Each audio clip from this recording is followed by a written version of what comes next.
I've had these wooden 90-cent Christmas ornaments from Ikea waiting in a box for years, so let's paint them.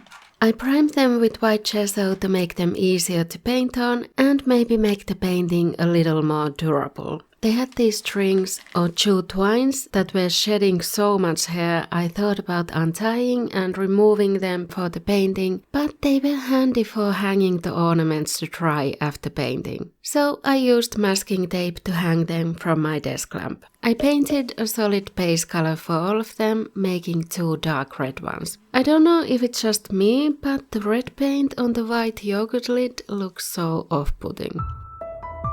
I also did 2 dark blue ones.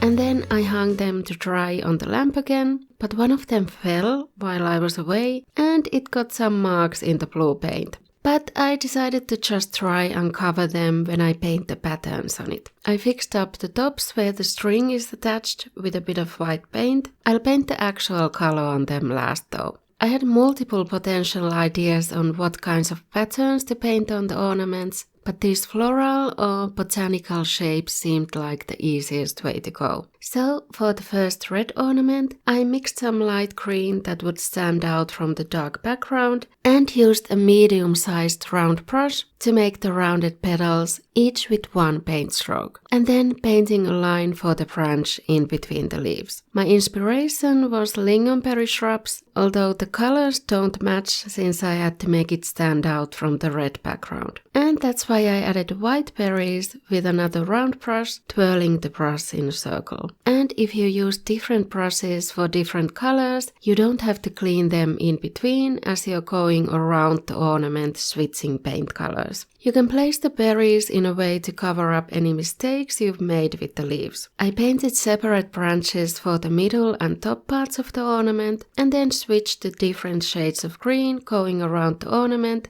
holding it from the top so the previously painted part wouldn't get messed up. And I added these little white dots to fill in the background. For the first blue ornament, I wanted to paint flowers and I started with a light green again, painting 4 leaves with sharp edges, meeting in the middle, and then started painting white flower petals on top of them in a similar way, but making them a little more rounded. I wanted to make the flowers look like poinsettias, adding more petals on top of the initial 4 between them, making them a little shorter. I also painted some red flowers between the white ones, even though they don't stand out as much from the dark background. For the centers of the flowers, I first dotted in some green and then a bit of yellow on top of it with a small brush. And then I did the same white dots on the background. I only had time to paint those 2 that evening, so I poured out my dirty water, the one I use for cleaning brushes, into my waste paint water bucket, where I let the water evaporate so the acrylic doesn't go down the drain. For the last 2 ornaments, I made similar patterns for both of them. I kept with the botanical theme and painted these wavy vertical lines and painted on the same rounded leaves, alternating between different shades of light green or pure white, making the branches curve in different directions. And then adding some red berries and white dots for the blue ornament and white berries in between the shrubs on the red background.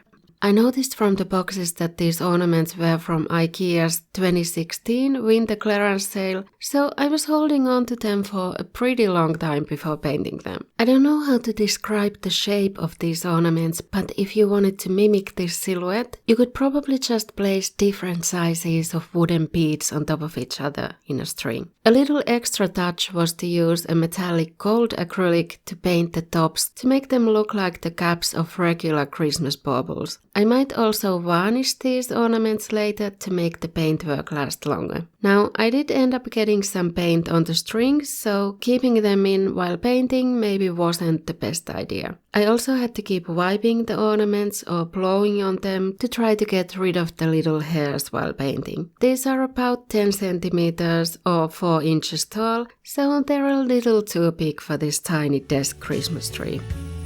But did you know you can also turn old corks into Christmas ornaments? See how to do it in this video. See you there! My first attempt at mixing the dark red didn't go so well.